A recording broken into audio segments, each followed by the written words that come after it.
बच्चों, आज हम जानेंगे मनुष्य में सूक्ष्म जीवों द्वारा होने वाले सामान्य रोग। सबसे पहले मानव में होने वाले रोग और उन रोगों को कौन से सूक्ष्म जीव फैलाते हैं। उसके बाद उनके फैलाने का तरीका और बाद में बचाव के क्या उपाय हैं। Some common human diseases caused by microorganisms. Name of human disease, microorganism responsible for the disease and mode of transmission. सबसे पहले क्षय रोग। ये हमें जीवाणु के कारण होता है और इसके फैलने का तरीका है वायु यानी हवा से ये फैलता है। The name of human disease is tuberculosis. It is caused due to bacteria and mode of transmission is through air. चित्र में आप क्षय रोग के रोगियों को देख सकते हैं। अत्यधिक खांसी आना इसका संकेत है। अगला रोग है खसरा। ये रोग वायरस के कारण होता है और इसके फैलने का तरीका भी वायु है। The next human disease is measles. This is caused by the virus and mode of transmission is air. इस बीमारी में चेहरे और गर्दन पर पहले रैशेस यानी दाने दाने उभरते हैं, फिर ये पूरे शरीर पर फैल जाते हैं।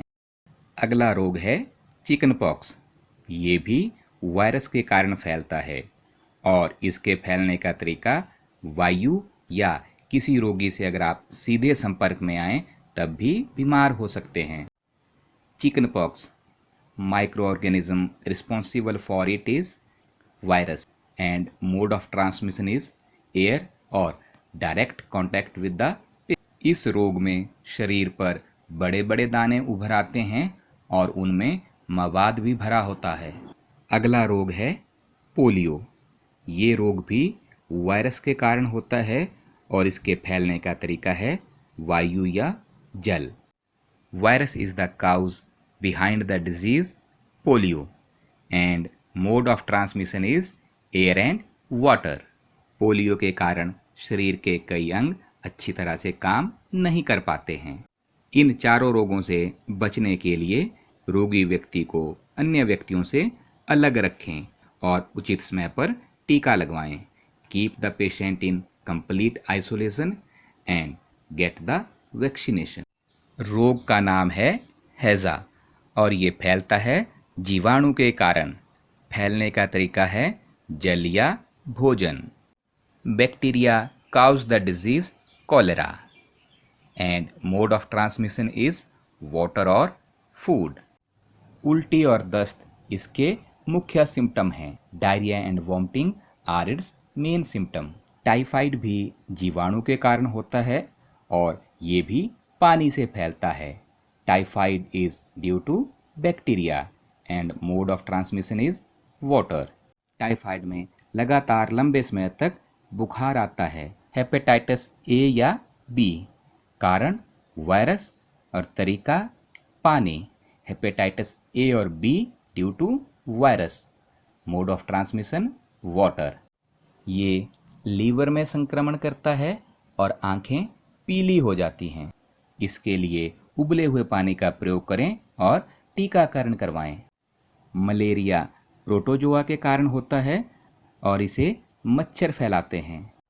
Malaria is due to protozoa and mosquitoes spread it. इसके लक्षण हैं तेज बुखार. इससे बचने के लिए मच्छरदानियों का प्रयोग करें, मच्छरों को भगा दें, जल को किसी जगह इकट्ठा ना होने दें. बच्चों, पूरी दुनिया कोरोना महामारी की चपेट में है। ये बीमारी भी वायरस के कारण होती है जो वायु या सीधे संपर्क से फैलता है. Current pandemic corona is caused by the virus. Mode of transmission is air और direct contact with the infected person. Robert Koch ने सन 1876 में बैसिलस एंथ्रेसिस नामक जीवाणु की खोज की. एंथ्रेक्स मवेशियों यानी जानवरों में होने वाला भयानक रोग है. गाय में खुर एवं मुंह का रोग भी वायरस द्वारा होता है.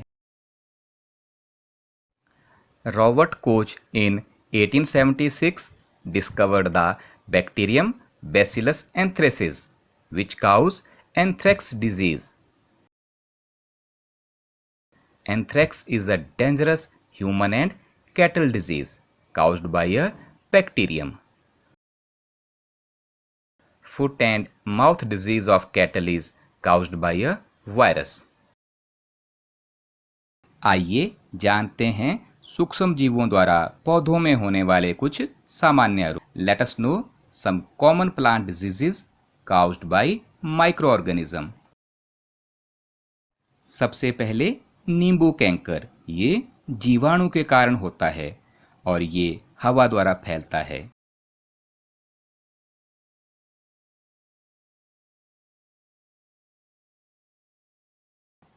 Citrus canker due to bacteria and mode of transmission is air.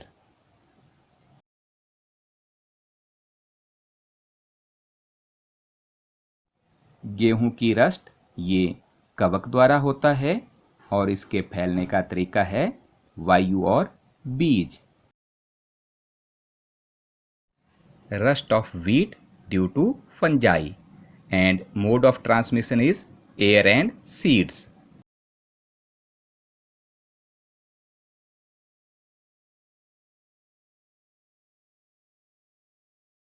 भिंडी की पीत वायरस के कारण होती है और इन्हें कीट फैलाते हैं.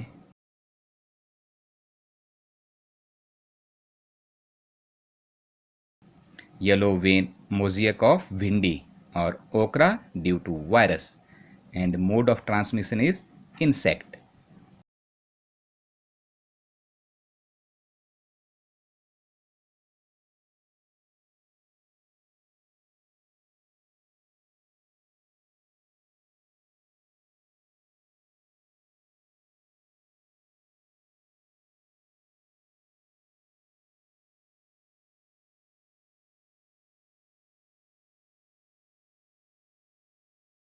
क्या आप जानते हैं जीवाणु यानी माइक्रो ऑर्गेनिज्म पृथ्वी पर मनुष्य से भी बहुत पहले से रह रहे थे. ये बहुत सख्त जीव हैं. ये उबलते हुए पानी या ठंडे बर्फीले पानी में भी जीवित रह लेते हैं. कॉस्टिक सोडा की झील हो या सल्फ्यूरिक एसिड अम्ल का पोखर हो, ये उसमें भी जिंदा रहते हैं. ये अनेक किलोमीटर की गहराई में भी जीवित रह सकते हैं और तो और ये अंतरिक्ष में भी जिंदा रहते हैं. ऐसा कोई पर्यावरण नहीं है जिसमें जीवाणु यानी माइक्रो ऑर्गेनिज्म जिंदा ना रह सकें.